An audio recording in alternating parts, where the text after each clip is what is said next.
So I have watched all of Bridgerton and all of Queen Charlotte. And I came to the conclusion that Daphne and Simon are the best couple by far. Um, I know a lot of y'all want to argue and say it's Anthony and Kate and Anthony or George and Charlotte. And for me personally, it is still Daphne and Simon. I like the other couples, I do, but it's something about the other two that is just flawed to me. For those of you who have not watched Bridgerton, it's a Regency fantasy, so it doesn't necessarily take place in the past, but it's like the past, but with like a spin on it. It's set in a world if racism did not exist, and it ended a lot sooner um, than what was let on. Like when it comes to society, sexism is still very real. Um, and it's female centric. So the way it's set up is it's very nice to be able to watch a show and not have race be at the forefront when it comes to these Regency dramas. Like anybody could fall in love, during this time. And it's very addicting to watch. Um, so like for me, I felt like Daphne and Simon for me still take the cake. And the reason why for me they still take the cake is because they felt like equals to me. There was no point in time where I was watching like Kate or Anthony or Queen Charlotte and George. Like for me, it felt like Daphne and Simon really nailed that we are rivals. We are that whole friends to lovers. Like they had a genuine friendship. Like that is something that I felt like the other two lacked. Like it was a lot. It was a lot. Like I felt like when it came to Kate and Anthony, they did a lot of breathing. Like it was a lot of it was a lot of that. It was a lot of that in their face. I felt like Kate and Anthony had a lot of potential. And they lost me when they kept dragging it out. Like at a certain point, at a certain point, around like episode 6, I'm thinking, okay, well, they got to get together. Like something has to be done with this tension. But once you keep dragging it out, it gets annoying. Like it gets annoying. And I feel like a lot of people either hated season 1 and love season 2, or people love season 1 and hated, kind of didn't like season 2. And that's kind of like I'm the latter. Like I personally enjoyed season 1 better than I enjoyed season 2. And I think that also has to do with the fact of season 2, we didn't know about Penelope. Like, why would you tell us that Penelope is Lady Whistledown? We should have found that out season 2 along with Eloise. That way we would have felt what Eloise felt. The whole time we're getting annoyed with Eloise's storyline. Well, I am, because I already know who's Lady Whistledown is. So her doing all of this is kind of like, you know? So like when it came to Daphne and Simon, he was friends with her older brother Anthony. And, you know, Simon, he was abused by his father. He wasn't he couldn't really speak that well. He had a stuttering problem. You know, he had this dark past and he swore that he would never marry. And then him and Daphne, they end up putting on this little ruse to pretend like they're courting. And then and while they're pretending to be in a relationship, they actually fall into a relationship. But what makes them set them apart from the other couples is that they actually were friends and they had great communication up until a point. Like they were friends. Like It's the fact that, you know, they were looking at the painting and Simon's talking about how this was his mother's painting and he can never quite understand why she liked it, and Simon never knew his mother. And then you have Daphne explaining it to him like, I think this is why she loved it and why she could relate to that painting and why she liked it so much. And you can see the tension between the two when they're ready to hold hands and then they pull away. Like, it's moments like that are building up of them finding common ground and them finding like a friendship, a moment of peace that we have never gotten with Kate or Anthony, or even George and Charlotte. We never got that. We never got a moment of them, you know, of any of the other two couples walking together, laughing together, enjoying each other's time, joking, snickering at the other couples around. Like, we never got to see them behave as friends. And I think it's because it's like, because it was just a little bit easier because they were pretending to be in a relationship, because, you know, as a young lady you can't be alone with the man, you have to be chaperone, because God forbid, like, you know, it's bad enough they don't teach women about sex ed or anything like that, but if you're alone with the man, God forbid something happens, like, you know, it can ruin your reputation. And people are always going to take the man's word over your word, over your world. And then we also see Simon defend her, beat up a man, Lord Berber, for trying to assault Daphne, for trying to yank her up, grab her. You know, he defended her honor. You know, even when they were about to get married, and even though you know, it was a lot of tension before, you know, the wedding, you know, he told Anthony, no, I don't need your money. I have my own money, and your sister will be well taken care of. I don't need a dowry. You can put it away from her in a safe, and she can have that money to do what she pleases, but at the end of the day, she's my responsibility. She is my wife and I will be there for her. We never saw that with any of the other couples. We never seen it. And when it came to Kate and Anthony, what happened to the opera singer? Like, I'm thinking that, okay, well, he's developing this tension with Kate. Eventually, the opera singer is going to come in, right? Eventually, she's going to come, and then Anthony's going to realize that what he had with the opera singer was lust. What he has with Kate is pure. That never happened. In the book, Anthony actually meets the opera singer in the book. If I'm not mistaken, he meets her. They have a dialogue, and she asks as if she could be his mistress. She comes back. And, you know, Kate, you know, she feels some type of way because she wants Edwina, her sister, to basically get married for love. And she knew Anthony does not want to marry for love. He doesn't. You know, he was heartbroken. He wants the best woman for the job, basically, because he's traumatized about what happened to his mother and how devastated that left his mother. He doesn't want to put a woman through that heartbreak.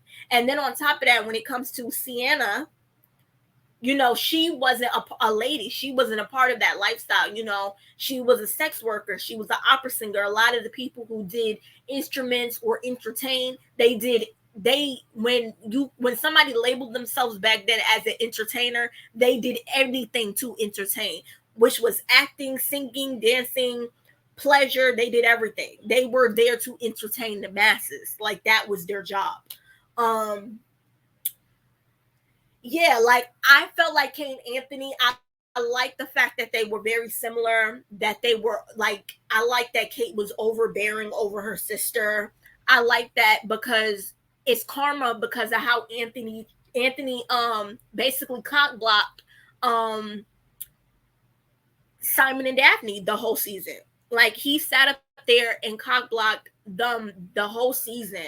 So it was nice to see that he's falling for a girl who's exactly like him. She cock blocked him when it came to her sister. And, you know, they're both like the older siblings, you know, they both dealing with a heavy burden. It would have been nice if Kate brought up the fact that she lost her father because Anthony lost his father. That was a perfect moment to throw in there to show that they connected. There was also a scene where it started thundering. Like I remember like what Kate lost her father in a thunderstorm, and she was hanging out in like the library, and you know it was dark and she was in her nightgown. That was a moment. It was like they kept having moments, but they never went through with it. The actors are great. The tension's great. It's like what's going on? Like you can't convince me that they go from hating each other to wanting each other. Like no, there has to be some type of friendship, some type of um connection, and we just didn't fucking get it. Like it was just too much heavy breathing, too much tension. It was not a time where they just sat down together and actually talked. Like that irritated me the most watching season 2 of Bridgerton. It really did. It really fucking did. Oh my god, uh like I felt like them playing the golf, what is it, cricket, that was perfect with the balls and them finding a truce. I like seeing that moment. I like seeing them hunting together. We needed more of that. We needed one scene where they actually connected for me to buy that these hoes love each other. I didn't get it. And then Queen Charlotte, the whole everything up until episode 4, I was like, what the hell was going on? And then I saw King George's backstory, and I was like, oh, I'm sympathetic. But maybe if I knew, maybe you should have gave me his perspective first for me to be like, okay, I understand. I don't know why, but because I was so into her perspective, when it came to his perspective, it was a little, I don't know. I don't know. I was trying to feel for it, but like every time I tried to like him, he always done something for me to pull back.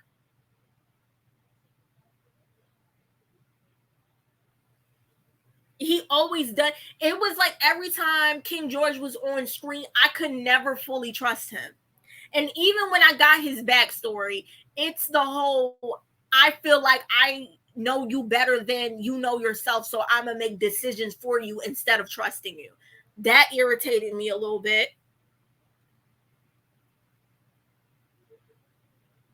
And they're supposed to be the blueprint.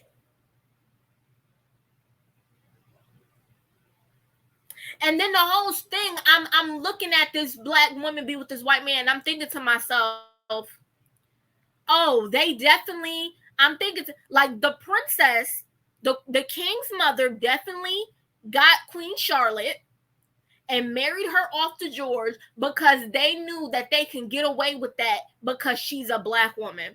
They knew that that's why they didn't want him to marry no one in the kingdom or marry another white. They got somebody far away from a different fucking country, and the fact that she was black, and they brought her over there because they knew she was going to be ignorant. She didn't have no family, no friends. She had no connection. So it was easier to isolate her and to hide the truth from her. And she wasn't going to ask questions. That's how I saw it. And that's clearly what they were trying to portray. Am I wrong?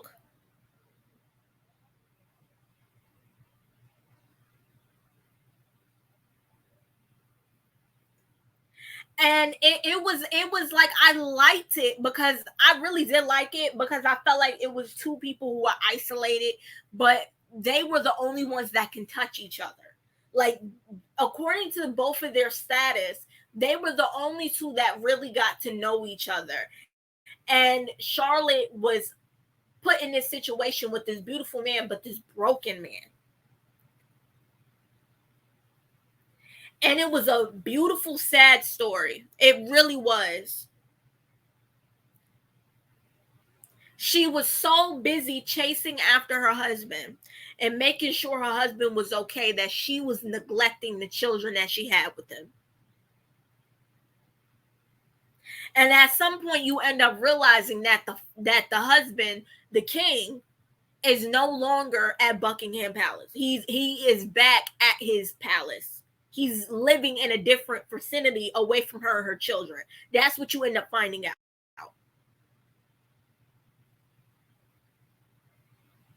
Charlotte had to be the queen, she had to be the king, and she had to mother all her 8 children by herself.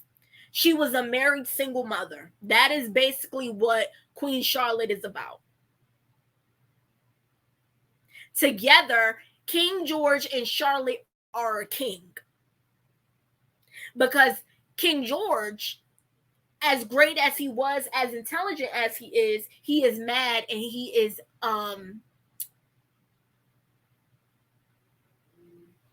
like autistic. It's like I want to say he's autistic, bipolar, and he has like schizophrenia or something. Like he's just a mad king. So like he's only normal for a few hours before the craziness sets in. And then when the dementia sets in, when he gets older, it gets even worse.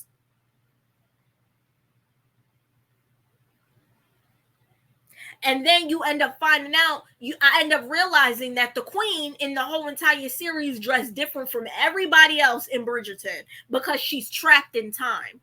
So her husband will remember what she looks like. That's why she dresses the way she dresses. She doesn't keep up with the other fashions.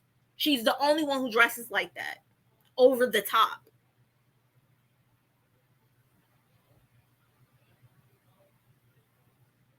That's why she's always asking, is he dead? Is he dead? Because once he's dead, she can finally grieve. Her husband is basically dead. It's like walking around living day to day with a dead man who doesn't remember who you are. That's very heartbreaking to be with. That's very heartbreaking. The fact that her husband is walking around dead and basically doesn't remember her. The man that she loves is gone, and she only gets to have glimpses of him. So she gets a piece of George every now and again. Devastating.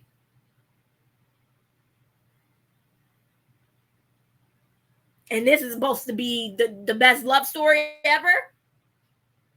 That's what y'all saying? It beats the other ones?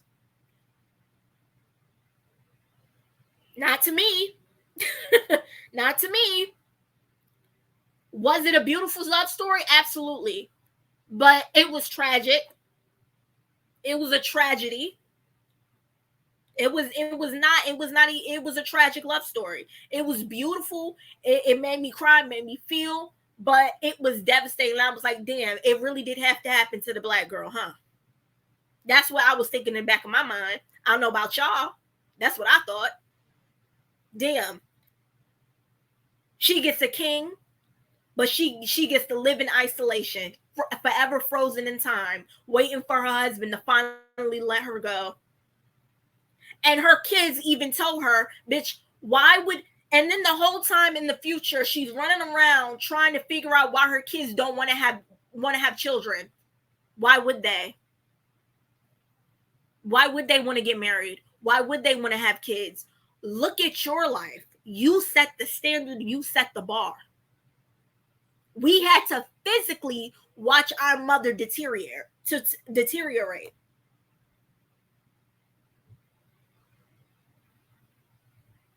You can't go to balls and stuff without your husband there. Now she can, because she's basically the king. And the only person she had is Brimsley. And she was never allowed to get close to Brimsley. Brimsley was always 4 steps behind her as her servant, watching her break down, cry, do whatever she. Brimsley watched her from a distance. He can never go up to his queen, hug her, or comfort her. And I hope that when we get to the new Bridgerton season 3, we will see Brimsley comfort the Queen Charlotte. I hope that we get something like that. You know, since they're both grieving from the loss of their lovers.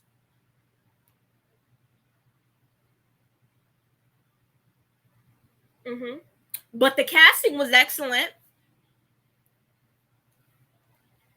People was like, oh, I don't like Simon because Simon was kind of arrogant and all that. Well, the thing about Simon's character, Simon was putting on a facade.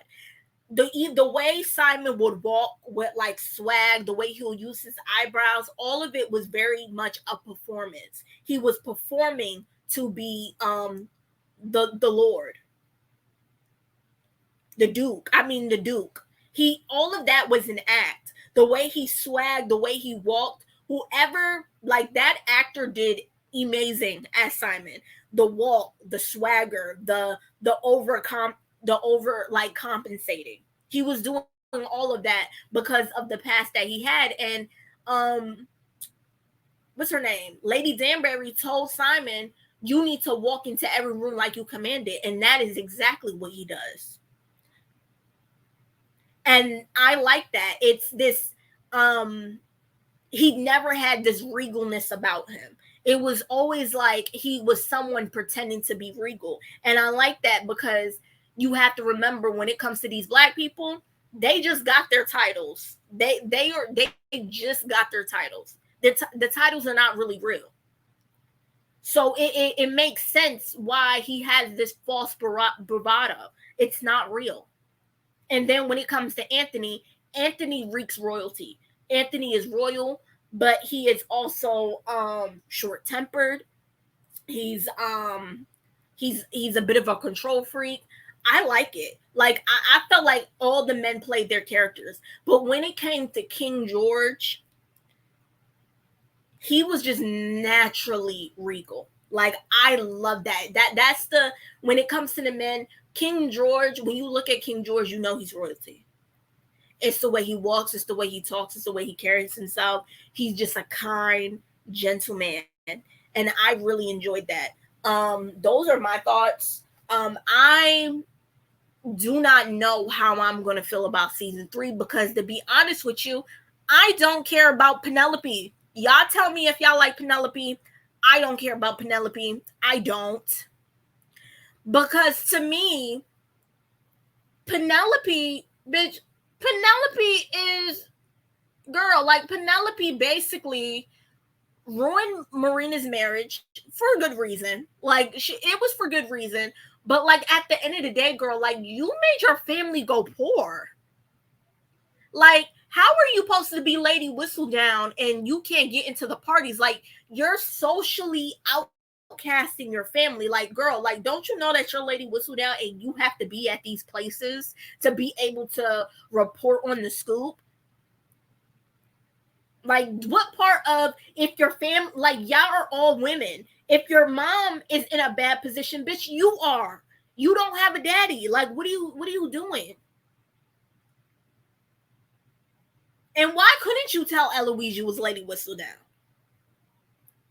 I understand, like, because it seemed like you had no problem working with the shopkeeper when she found out, trying to benefit her business. Why couldn't you tell Eloise and that's your best friend? Why? And then you sat up there and then exposed Eloise for being at that feminist rally. Like, that's what really, like, girl, you're shady boots. Because, like, why would you do that? You sat up there and basically sabotaged Eloise like little romance with Theo, which I really enjoy. I really like that, and I hope he stays on longer. And because that whole Sir Philip shit, I don't give a fuck about Eloise being a spinster and then having to settle with Marina's old man. Like Marina ends up dying, y'all, and Eloise gets with that old man and basically becomes stepmama, even though she never wanted to get married or have no kids. And now all of a sudden, now she older, she's settling with this man. Absolutely not. I want to see her with Theodore. I want to see rich girl get with poor guy. I want to see that. I want to see that love story. Anthony couldn't live it out, but let's see Eloise live it out. I'm really here for that. If season 3, Penelope better not chase Colin. Colin got to chase her because at the end he basically shades Penelope every time she's on screen. He shades her every time Penelope's on screen, basically calling her little sis, how he doesn't find her attractive, how she's pinned. I'm gonna need, now that Penelope is a spinster and she's older and her sister are basically married the fuck off and shit. Penelope better, like, now that, she's past her prime, I definitely want to see Penelope come into her own and get suitors. I would love to see that, because maybe the writing would change, girl. Like, maybe she would talk about these, new experiences now that she's experienced it, instead of being like a wallflower. Um, I want to see Eloise with Theo, but I do want to see her be shady with Penelope. I don't want them to be friends, but it would be the tea if Colin get with her. Like, I would eat it up. I eat it up. I'll eat it up. I want to see